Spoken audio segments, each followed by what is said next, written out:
Okay, so now we're moving on to the HAF X. This is the flagship of the HAF series of PC chassis from Cooler Master, and you can really tell based on just all of the features that it comes with. So let's start with the exterior, we'll move to the interior, and we'll start with the front. So on the front of the HAF X, we have 200mm fan bay right there at the top. 1, 2, 3, 4, 5, 6 5¼ inch bays. These two lowest ones here are actually swappable bays, which we'll get to in just a little while, but they're Sata bays that you can swap out. For front panel connectors, you have mic and headphone. You have actually a couple USB ports. These are USB 2.0. You also have some super speed USB 3.0 ports, and I'll show you how those work too. eSATA port and a FireWire port.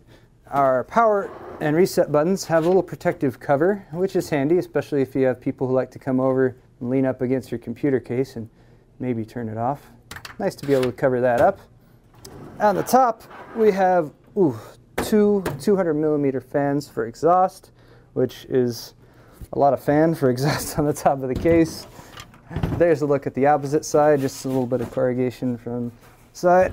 We'll switch it over to the back. We have 3 grommets here for routing water cooling tubes. We have a, let me double check this, I think that's a 120.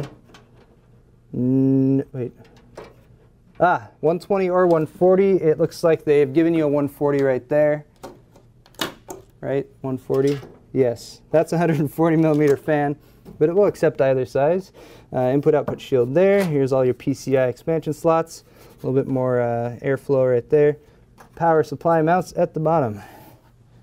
And there's the money side of the case with your nice big plexiglass see-through panel there. This, again, I'm double checking my fan sizes here. Yep, that's a 200mm fan on the side. And that's about it for the exterior of the case. So let's get on to the interior. A couple thumb screws to remove the side panel. All right. Now first off, it comes with the 200mm fan mounted here on the side panel. It's also got this shroud, which looks like based on when it's so when it's actually installed, it's going to catch more air flowing that way with this shroud to exhaust it out of the case. Either that, or if you have it as an intake right there, I'm guessing that might funnel the air to hit your video cards right there. So either way, nice feature, the little shroud on the 200mm fan bay. All right. Now, just to point out a few of the extra features that you get with the HAF X. Down here at the bottom is where your power supply mounts, and you have a little cover here, and that's really just there to go over the cables coming out of your power supply, just to give you a nice clean look on the interior of the case. You can route the power cables straight back and through the routing holes at the back of the motherboard tray, and this would pretty much cover them up completely. Mounts with thumb screws, and it looks like it is adjustable, so you could slide it back or forward based on the length of your power supply. I don't know if you can see very well, but down here at the bottom your power supply does mount on some rubber feet, so that's good for sound and vibration. At the bottom of the case you do have a filter there. It isn't removable, but it is right there at the bottom, so it wouldn't be too hard to clean off. This is the little shroud that comes in there to cover up your video cards and help with the airflow. Just got 2 little hooks on the back, you hook those in, and then 2 thumb screws, mount it right on there. And there's a couple different configurations you can put it in, depending on where you have your video cards mounted. So here is my Radeon 5870. This is a full-length 12-inch video card. It's one of the longest video cards you can get these days. And just to show you size-wise how much space you have, that's about how much space you have. It looks like we still have a good 2.5 inches, maybe 3 inches there at the end. So you can easily fit these full-length video cards in the HAF X case, which is very nice. Plenty of room to work with. So great to have space for the modern-day full-length video cards in the HAF X. The full interior of the case is all painted, a nice black finish, so that definitely adds to the look and feel. For your motherboard tray back here, you do have some brass standoffs, and there's lots of motherboard mounts. This will accept motherboard sizes up to eATX, so really big motherboards can fit in this case. There's a cutout here for the CPU backplate if you want to swap out third-party cooling. All of your front panel connectors are wrapped up right there.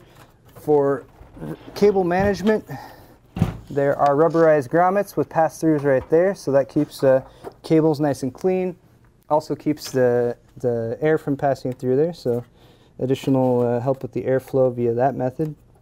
Here are your 3.5-inch drive bay mounts, and they have included a 2.5-inch adapter already on one of these, just the top one. The mounts snap on the side just like that, and they pop off. And with this adapter, you can fit on a 2.5-inch drive if you want to drop in an SSD. And they just snap in just like that, and then your power and data connections will be at the back. Another 200mm fan right here at the top, and for all of your 5.5-inch bays, or 5.25-inch bays, I should say, it does feature the push-button locking system. Push once to lock, push another time to unlock. Really one of the easiest optical drive mounting systems I think Cooler Master has here with those push-button locking systems.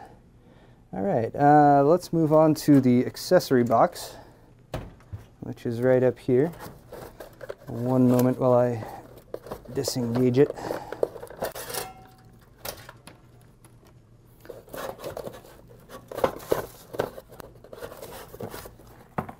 Okay. Let's take a look at the accessories that you get with the HAF X, and then I'll finish up by showing you guys this Sata backplate that they have. Alright, so it does come with some rolling wheels that you can mount on the bottom. Very handy to have with a full tower case like this. It gets really heavy with all the equipment, so you can roll rather than carry. Here is a PCI Express extension cable. Actually, that might also be a P4 extension cable for the motherboard. Either way, nice to have extension cables, especially when you're routing. This is actually, I'm not 100% sure how this works, but I do know what it is. This is a retaining mechanism for really heavy video cards. So especially if you're going to be transporting them, you can mount, this mounts, I believe, right here, yes, okay.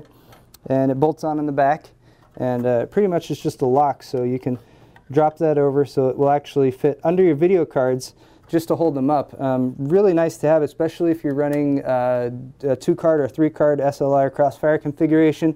Just gives you that much more support, especially with the cooling systems that they have for a lot of those these newer video cards.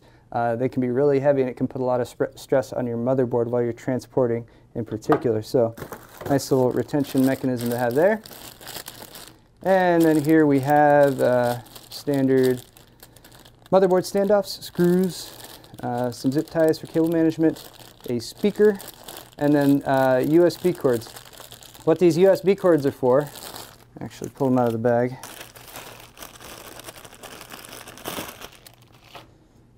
Aha. Alright, so these actually, this is just a USB 2.0 adapters.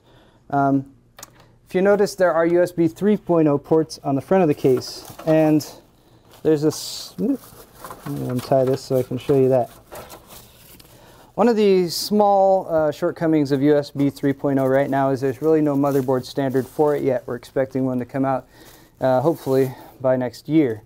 So for right now, most motherboards are using a USB 3.0 controller on the board, which limits it to 2 USB ports. So if you do have a motherboard that has USB 3.0 headers on the back, you can use these, which are pretty much just extensions.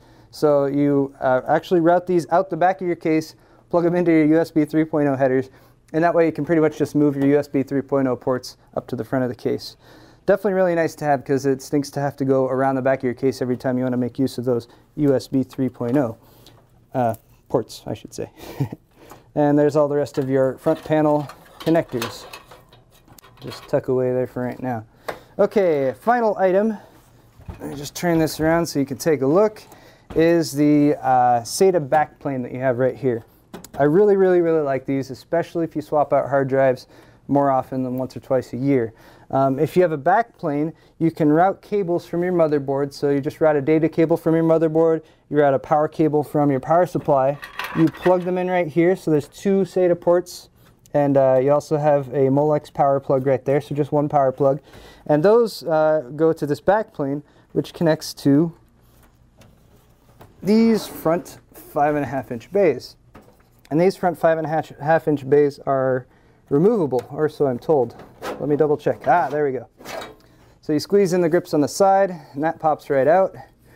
You mount your hard drive or SSD right there. There are mounting points for both 3.5 and 2.5-inch drives.